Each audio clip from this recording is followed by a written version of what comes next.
আসসালামু আলাইকুম। আজকে চলে আসছি আমরা ঠাকুর বাড়িতে। এটা হিন্দুদের ঠাকুর বাড়ি নাকি?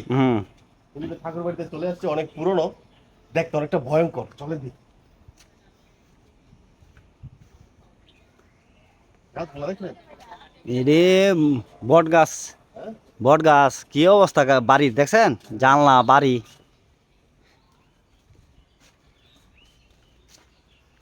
দেখতে অনেকটা ভয়ঙ্কর লাগে না? হুম।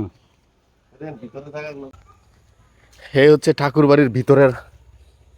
হ্যাঁ, গুপ্তটা আছো? চলেন দেখি। আমরা ভিতরে ভাইয়া ইয়া করি। সাপ টাপ, সাপ টাপ সব। চেষ্টা করি যে এটার ভিতরে কি কি আছে। সাপ আছে কিনা এটা নিশ্চয়ই একটু দেখতে হবে। এটা অবশ্যই মনে করেন যে এখানে কেউ থাকে না, সাপ থাকতেই পারে। যে অবস্থা যে বট গাছ ঠিক হচ্ছে। ও বাবা! কি হলো? হ্যাঁ ডরাইছি তো।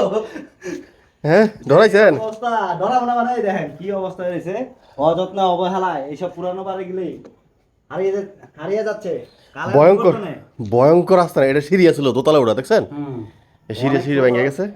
এখানে দিনের বেলা আসলে যেই যেই অবস্থা। এই হচ্ছে ঠাকুর ভয়ঙ্কর। বাড়ির অবস্থা, ভয়ঙ্কর এই যে অবস্থা। সিঁড়ি, কি সুন্দর সিঁড়ি ছিল এখানে, হ্যাঁ, সিঁড়িটা ভেঙে গেছে। সিঁড়িটা থাকলে হয়তো আমরা উপরে যাওয়ার চেষ্টা করতাম, আপনাদের দেখানোর চেষ্টা করতাম। রাতের বেলা লাইট লইলে আমার মনে হয় গুপ্তধন পাওয়া সম্ভব ছিল। এই দেখছেন কি সুন্দর জায়গা। ও এই যে এর ভিতরে এই তারা আগে মনে করেন যে আগের মানুষ। এ কি সুন্দর জায়গা! এই যে দেন ফোরা মরা বাড়ারা বয়ে বাবা খায়।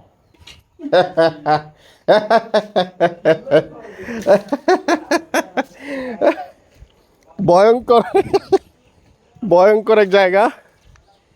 এক একটা গাছ খুবই পুরনো, এক একটা গাছ। এটা হচ্ছে ঠাকুর বাড়ির স্থান। এটা হচ্ছে পচনদীতে অবস্থিত।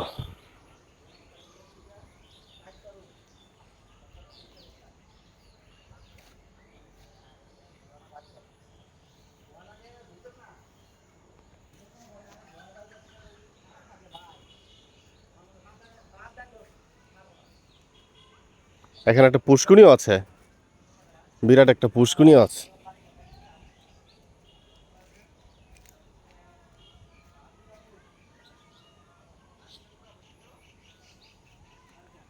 বিশাল এক পুষ্কুনি।